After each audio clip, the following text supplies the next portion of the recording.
66 million years ago, there was a morning just like any other. The sun rose, the rivers ran, the forests breathed, and the most dominant creatures to ever walk the surface of this planet went about their lives, completely unaware that before the next sunrise, everything they had ever known would be gone.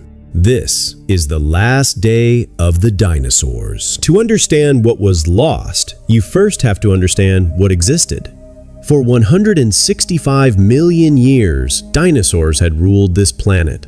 That number is almost impossible to comprehend. Modern humans have existed for roughly 300,000 years. The Roman Empire lasted 500 years. The dinosaurs outlasted all of it by an almost incomprehensible margin. They had survived ice ages, volcanic winters, shifting continents. They had evolved into creatures of every imaginable shape and size. They were not the slow, sluggish monsters that early science imagined. They were fast, warm-blooded in many cases, socially complex, and spectacularly diverse. And on this particular morning, 66 million years ago, in what geologists call the very end of the Cretaceous period, they were, by every measure, thriving. But something was coming. It had been traveling through the darkness of space for millions of years. A rock roughly 12 kilometers wide, about the size of Mount Everest, hurtling toward Earth at roughly 70,000 kilometers per hour. It had no awareness, no intention, no malice. It simply arrived. This is the story of that day, hour by hour, scene by scene, told from the surface of a world that had no idea it was living its final hours. Let's begin at dawn. The location is what will one day become the Gulf of Mexico, a shallow, warm inland sea surrounded by dense subtropical forests. The air is thick and humid, rich with oxygen, warmer than almost anywhere on Earth today. The sky above is clear and impossibly blue. Insects hum in the canopy. Ferns carpet the forest floor. Ancient flowering plants, relatively new additions to the Cretaceous world, bloom in bursts of color between the towering conifers. And moving through all of it, life. Extraordinary, overwhelming, thunderous life. A herd of Triceratops moves slowly along the edge of a river delta, their massive frilled heads sweeping through the undergrowth as they feed. Each animal weighs close to 10 tons. Their footsteps leave deep impressions in the soft mud. Nearby, a group of Edmontosaurus, duck-billed herbivores, wade into the shallows, feeding on aquatic plants, their calls echoing low and resonant across the water. In the forest above, Pterosaurs glide between the trees on wingspans wider than small aircraft. Some are hunting fish from the rivers below. Others roost in the high branches, their leathery wings folded like collapsed umbrellas. And somewhere deeper in the tree line, something watches. A Tyrannosaurus Rex, a fully grown female, nearly 13 meters long, stands motionless at the edge of the forest. She has been hunting since before first light. Her tiny forelimbs are pressed against her chest. Her massive head is lowered. Her olfactory system, one of the most powerful of any animal that has ever lived, is reading the air. She can smell the Edmontosaurus herd from over a kilometer away. She is patient. She is Apex. She has no concept of what is approaching from the sky above. None of them do.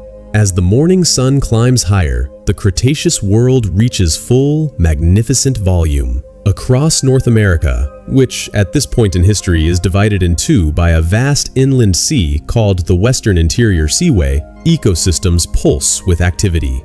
The same story plays out across every continent on Earth, which is arranged very differently than it is today. South America is an island. India is drifting northward through the ocean. Antarctica is warm and forested. This is not the Earth we know, but it is Earth at one of its most biologically rich moments. In the oceans, Mosasaurs, enormous serpentine marine reptiles, some of them 15 meters long, hunt in the warm, shallow seas. Schools of fish move through sunlit water above beds of ancient coral. Ammonites, Spiral-shelled creatures related to modern nautiluses drift in vast, glittering clouds just below the surface. Back on land, a young Pachycephalosaurus, a dome-headed dinosaur about the size of a large dog, picks its way nervously through the undergrowth. It is barely a year old. It has survived predators, floods, disease. It has no vocabulary for luck, but in the language of evolution, it is one of the fortunate ones. Not far away, beneath the roots of a fallen tree, a small, furred creature huddles in darkness. It is the size of a modern rat. It is warm-blooded, nocturnal, and almost entirely unremarkable by the standards of this world. It is a mammal, one of many small mammals that have lived in the shadow of the dinosaurs for tens of millions of years, surviving by staying hidden, staying small, staying quiet. Today, like every day, it waits for nightfall. It has no way of knowing that its moment is coming. The afternoon light filters golden through the Cretaceous canopy. The Tyrannosaurus made her kill in the late morning. She feeds now, alone, tearing massive strips of flesh with mechanical efficiency. Smaller scavengers, feathered dinosaurs about the size of turkeys, dart nervously around the edges of the carcass, snatching scraps and retreating. Insects swarm. The air is thick with the smell of blood and vegetation and the warm mineral scent of river mud. Across the inland sea, storm systems build on the horizon, massive Cretaceous thunderheads towering 10 kilometers into the atmosphere. Lightning flickers inside the clouds. The distant rumble rolls across the water like a slow drumbeat. None of this is unusual. In the shallow coastal swamps farther south, ankylosaurs move through the water with surprising ease, their armored backs breaking the surface like small islands. A pair of pteranodon, their wingspans stretching over 7 meters, circle lazily above the swamp on thermal currents rising from the warm earth. One folds its wings and dives, plunging into the water and surfacing a moment later with a struggling fish in its beak. Life in every direction. Abundance, noise, complexity. Millions of years of evolutionary achievement, layered and interwoven, breathing and feeding and competing and surviving. And then, though no animal on Earth can see it yet, the asteroid enters the upper atmosphere. It comes in at a shallow angle, which will make everything worse. In the final seconds before impact, a streak of white light tears across the sky, brighter than the sun, visible from thousands of kilometers away. Animals across the continent look up, or they don't. It doesn't matter. The asteroid strikes what is now the Yucatán Peninsula of Mexico with a force equivalent to roughly 10 billion Hiroshima bombs detonating simultaneously. The numbers are almost meaningless. Language was not built to contain them. What we can say is this. In the first fraction of a second, a column of vaporized rock and ocean is launched into the upper atmosphere. A fireball expands outward at hypersonic speed. The shock wave, traveling faster than sound, flattens forests in every direction for hundreds of kilometers. The ground itself moves in waves, like liquid, as earthquakes registering above magnitude 11 ripple outward in all directions. The inland sea is instantly disturbed. Walls of water, tsunamis hundreds of meters high, race outward from the impact site, crossing entire ocean basins within hours. The Tyrannosaurus, feeding 2,000 kilometers to the north, raises her head at the shockwave. The ground trembles beneath her. She makes a sound, low, uncertain, and backs toward the tree line. She doesn't understand what has happened. No creature on Earth does. But the sky, within the hour, begins to change. The asteroid impact does not kill most dinosaurs immediately. This is one of the most devastating parts of the story, and one of the least understood. In the immediate blast zone, centered on the Yucatan, destruction is total and instantaneous. But for most of the planet, the first hours after impact look almost survivable. The ground has stopped shaking. The tsunamis are still racing across the ocean, but have not yet reached the interior.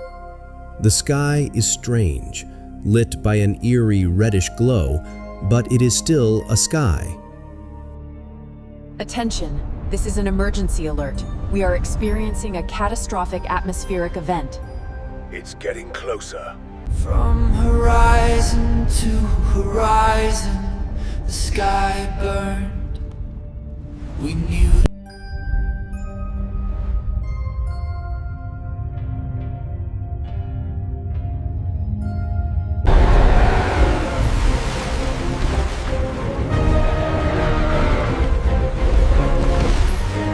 A slow orbit reveals the terrifying truth. The age of dinosaurs is over, and there is nowhere left to run.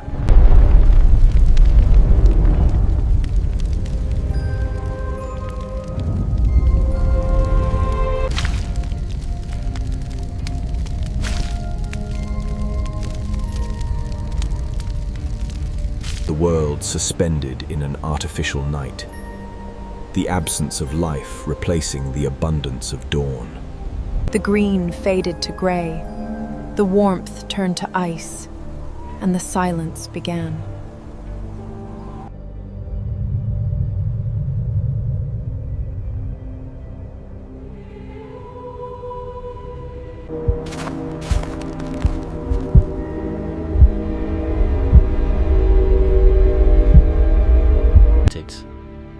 Deep within the den, the field mouse finds sustenance. First an insect, then a buried seed. From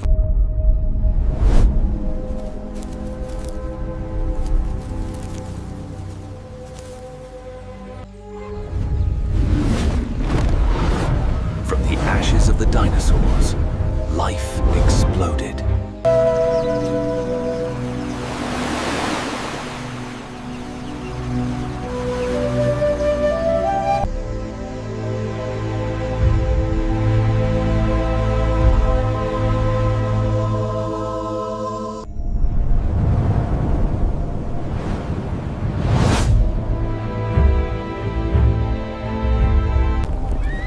Witness the incredible diversity of mammals, a celebration of life on Earth. Here, in the cradle of life, our ancestors took their first upright step. The land remembers those who came before us. A world that ended and began again.